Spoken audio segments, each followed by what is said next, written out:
Okay friends, तो ये जो सारा हम आर्टिकल्स का पढ़ रहे थे, अब हमारा सेकंड पार्ट है।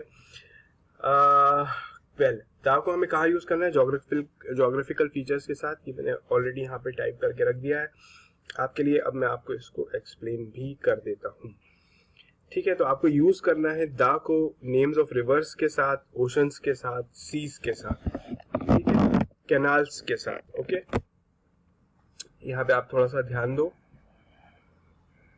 Names of rivers: the Ganga, the Yamuna, the Krishna, the Godavari. Oceans: the Atlantic, the Pacific. Seas: the Arabian Sea, the South China Sea, etcetera. उसके बाद आप आ जाओ जोग्राफिकल एरियाज पे। जोग्राफिकल जो एरियाज हैं, जैसे कि पंजाब पुराने टाइम्स में द लैंड ऑफ 5 रिवर्स बोला जाता था पंजाब को, राइट? आप लोगों को ये पता, आपने जीएस में पढ़ा होगा। तो पंजाब जब एरिया माना जाता था तब दा पंजाब बोला जाता था उसको।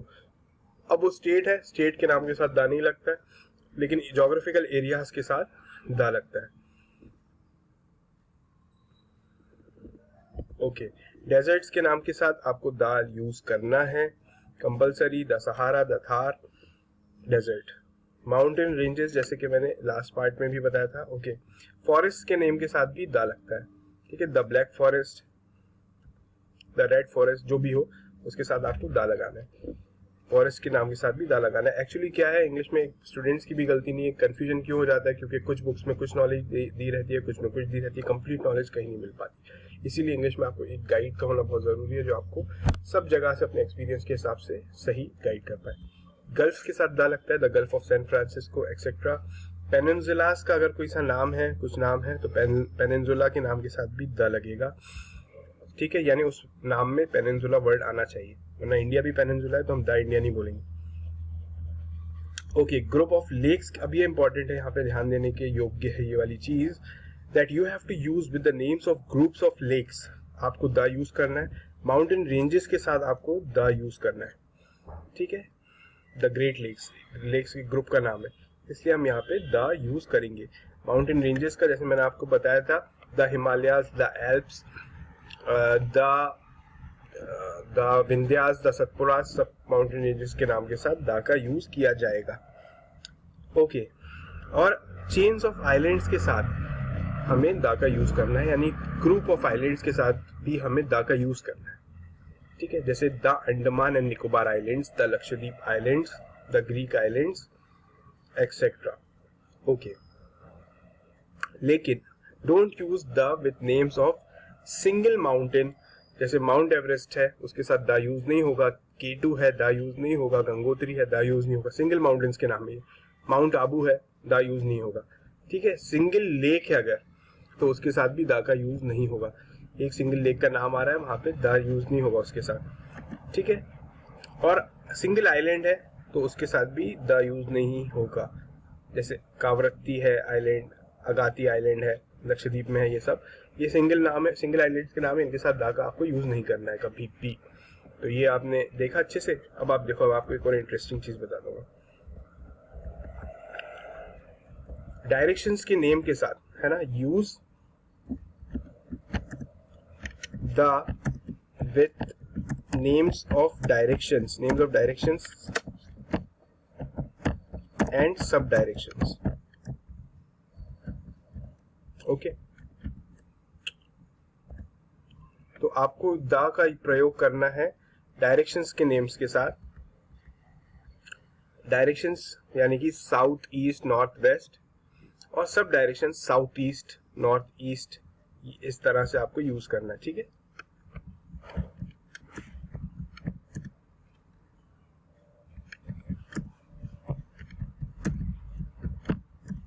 तो ये एक्सेट्रा लगा दिया मैंने। सब डायरेक्शन और डायरेक्शन आप समझ ही गए हो। अब एक और इम्पोर्टेंट पॉइंट बताता हूँ आपको, कई सारे बुक्स में नहीं होता, ऑमिट कर देते हैं, लेकिन एग्जाम में आ जाता है। तो वो क्या चीज है? वो ये है कि आपको जो इमेजिनरी जोग्राफिकल लाइंस है, इमेजिनरी जियोग्राफिकल लाइंस क्या है ये?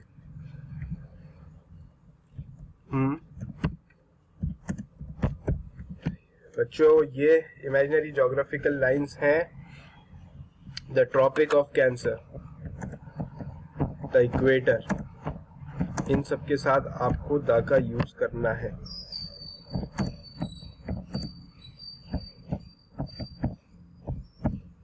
ओके, ऐसे ही पोल्स के नाम के साथ आपको यूज करना है the North Pole, the South Pole, जो इमेजिनरी ज्योग्राफिकल पॉइंट्स हैं। ओके, इमेजिनरी की स्पेलिंग गलत हो गई, चलिए। तो नॉर्थ पोल साउथ पोल के साथ भी आपको यूज करना है। ठीक है, तो ये तो होगी हमारी ज्योग्राफिकल चीजों की बात। काफी सारी पॉइंट्स हमने इसमें कवर कर लिए हैं। अब हम आते हैं हिस्ट्री के ऊपर। हिस्ट्री में आपको क्या क्या चीजों को कवर करना है। तो सबसे पहले आपने, बहुत सारे स्टूडेंट्स को इसमें ज्यादा कुछ आइडिया नहीं होता, बस उनको ये लगता है हिस्टोरिकल मॉन्यूमेंट्स के साथ दा लगाते हैं। तो फ्रेंड्स, ऐसा नहीं है, काफी सारे पॉइंट्स हैं हिस्ट्री के अंदर भी, यानी मैं आपको ऐसे सब्जेक्ट वाइज बता रहा हूँ ताकि आपको याद रहे। तो हिस्ट्री के पॉइंट्स हम देख लेते हैं। Use the with historical monument, so just let's write this, जो आपको ऑलरेडी पता है, and let's get it out of the way। अभी और चीजें बची हैं। अब इन सब चीजों के नाम के साथ भी आपको यूज करना है, ठीक है। historical wars and battles, इनके नाम के साथ भी द का प्रयोग किया जाएगा, ठीक है। एग्जाम्पल क्या हो जाएगी, द फर्स्ट वर्ल्ड वॉर, और बैटल का एक एग्जाम्पल ले लेते हैं, द बैटल ऑफ प्लासी, ठीक है। तो इनके साथ आपको यूज करना है। फिर आपको किसके साथ यूज करना है, हिस्टोरिकल रिवॉल्यूशंस, जो क्रांतियां हुई हैं उनके नाम के साथ भी द का यूज किया जाएगा। The French revolution, okay. तो ये हो गया आपका हिस्टोरिकल रिवॉल्यूशंस के साथ भी द का यूज करना है हमें। अभी खत्म नहीं हुआ है, बहुत सारा है और बहुत इंटरेस्टिंग पॉइंट्स है, क्योंकि ये नॉर्मली आपको मिलते नहीं है। ओके, तो फिर हो गया हिस्टोरिकल डायनेस्टीज। हिस्टोरिकल डायनेस्टीज, या उससे पहले हम एम्पायर ले लेते हैं। हिस्टोरिकल एम्पायर्स, जो एम्पायर्स गुजरे हैं, साम्राज्य, उनके नाम के साथ भी द का यूज किया जाता है, ओके। जैसे example, the Roman Empire, the Mughal Empire. ऐसी जो डायनेस्टीज गुजरी है, मैं हिस्टोरिकल नहीं लिख रहा, डायनेस्टीज के नेम के साथ भी द का यूज किया जाता है, द गुप्ता डायनेस्टी,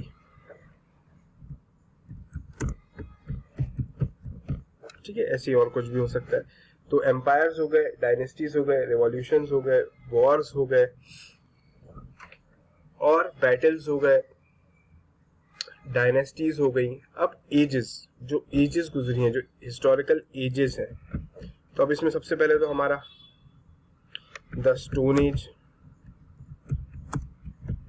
ठीक है, इसको अलग नाम से भी बुलाते हैं, the Palaeolithic Age, the Neolithic Age, the Mesolithic Age, ठीक है। और रिसेंट अगर टाइम्स में देखें, द विक्टोरियन एज, जब क्वीन विक्टोरिया थी इंग्लैंड में, तो the Victorian as.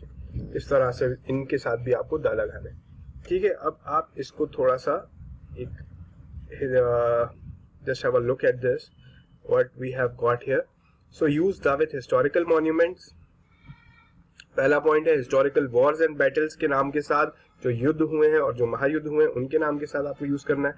Historical revolutions के साथ आपको यूज करना है, जैसे the French Revolution, the Russian revolution,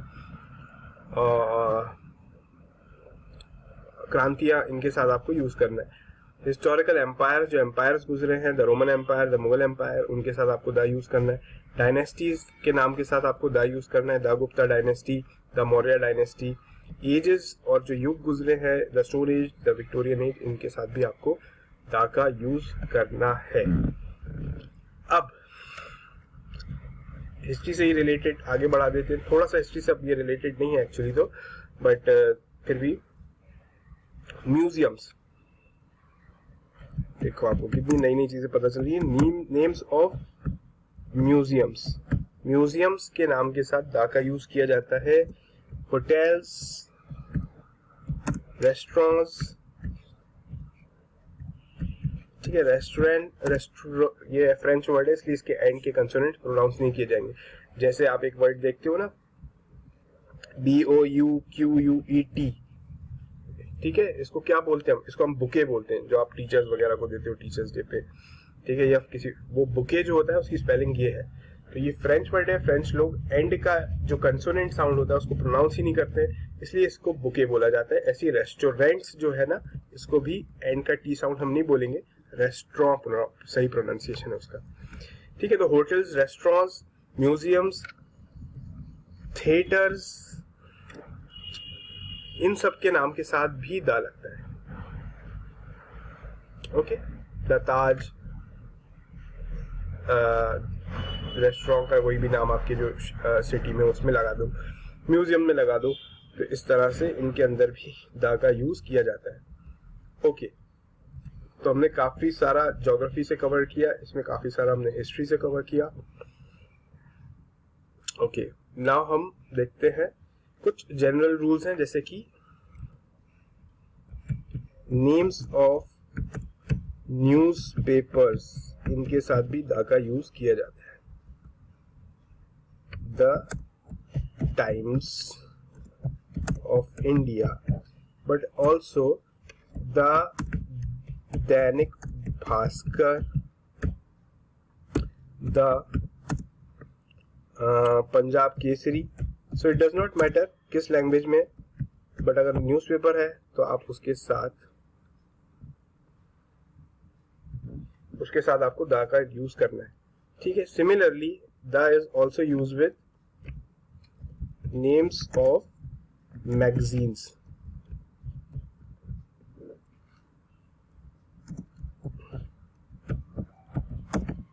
etcetera, ठीक है। Names of magazines and name of journals are also magazines. तो इसमें आ जाएगा द इंडिया टुडे, और the India Today, the Malayalam Manorama, the Pratiyogita Darpan, यानी कोई सी भी लैंग्वेज की हो, लेकिन मैगजीन को अगर आप जब इंग्लिश में उसका नाम लिखोगे तो द लगाना जरूरी है।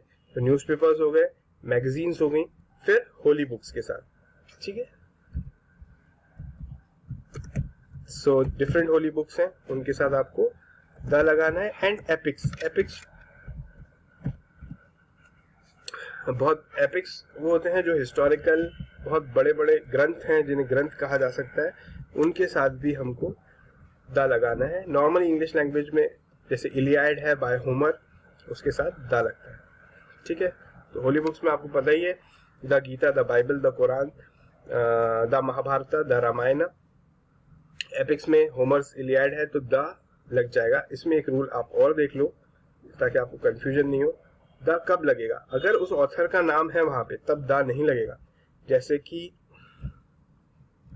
The Valmiki,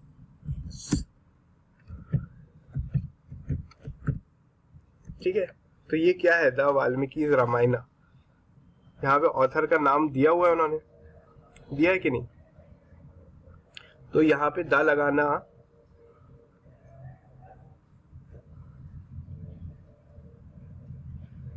okay. मुझे जो मैं ढूंढ रहा था वो तो मुझे मिला नहीं, लेकिन ये एक फिगर बना देता हूँ यहाँ पर